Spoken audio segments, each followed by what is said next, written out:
Hi, I'm Paul. Welcome to MIG Monday. In today's episode, we're going to do some wire comparisons. And this is based on a couple of questions that we would get here and there about the quality of wires and some wires that appear to be exactly the same diameter, the same packaging even, and yet some cost quite a bit more per pound than a competing wire.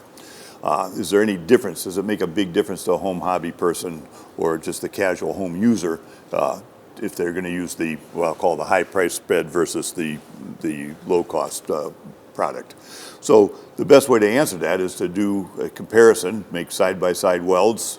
We're going to use this GO-FER IV from Bug-O Systems to take the human element out of it. We're going to fixture a gun, make a weld with a high-priced wire or what we'll call a premium wire, and then we'll make another weld with like a Harbor Freight wire, something that's a good bit less expensive. And then we can do a cross cut and etch, and we'll see if there's any differences in the weld to make it easier for you to make a decision whether you want to spring for the higher priced product or the more economical product. I look at it as kind of like just like when you go in the grocery store, and I'll use an example for myself. I mean, you go in, I need some paper towels. You walk down the aisle with the paper towels, and they have a lot of brand names. You got your Bounty and things like that. And then you can have the store brand. Usually the store brand, of course, is a lot cheaper. And that happens to be the one I choose to use because my paper towel usage is satisfied with the store brand. And it's just going to be kind of the same way with the wire. The high-priced wires generally have a little bit more quality. Their size control, the feedability, things like that.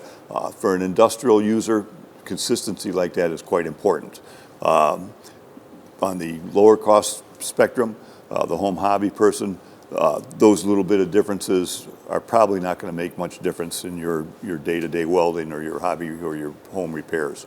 So let's compare them side by side, and we can cut and etch, like I said, and make a comparison and see if you think there's enough difference to warrant buying one or the other. So let me get this all set up, and we'll get going.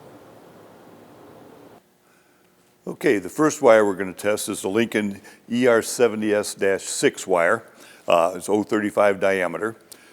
We've got our settings on the machine. We're going to keep those settings for both wires.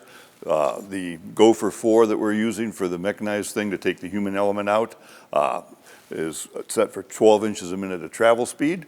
We're going to make the weld, and we'll set it up and make a weld with the Harbor Freight wire, is the one we're going to use as a comparative. And then we'll cut and etch both of those and make a comparison. So if you're ready, we'll fire this thing up and be on our way.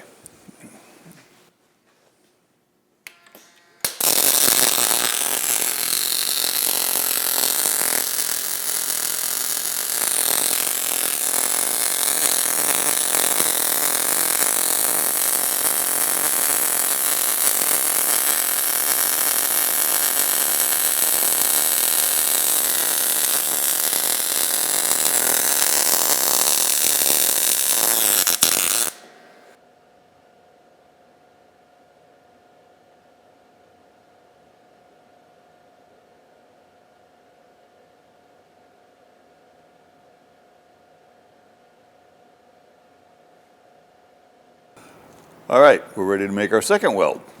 This is the Harbor Freight wire, also an ER70S6 wire, 0.35 diameter.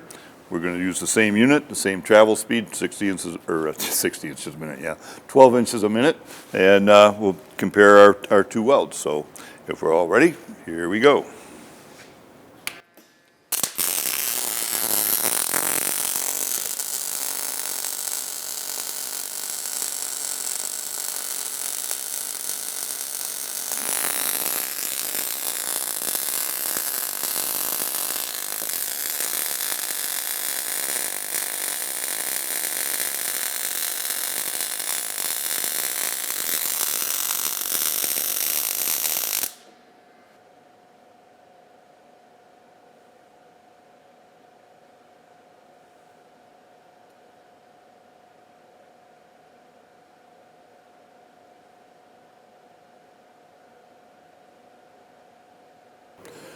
Okay, we've cut our samples, we've etched them. We can kind of see the difference here. This is the lower priced product, and this is the premium product. I see very clearly that the premium product has deeper penetration and also a little bit better bead profile, whereas the bargain value is, it's still a decent bead profile, not quite as nice as the high price spread, but the penetration's a little less too, although completely adequate for this application. So just a couple of things to think about when you make your choice of if you want to buy the premium wire or the budget wire. There is a difference. Obviously with the premium wire, there's much more tighter quality control and things of that nature, which are really important in the industry for consistency purposes. But from a home hobby standpoint, really I don't see anything really wrong with the bargain priced wire. So the choice is yours. Hopefully you learned something here, and we'll see you next time on MIG Monday. Well, if you learned something today or like what you saw, please feel free to subscribe and keep an eye out for new episodes every MIG Monday.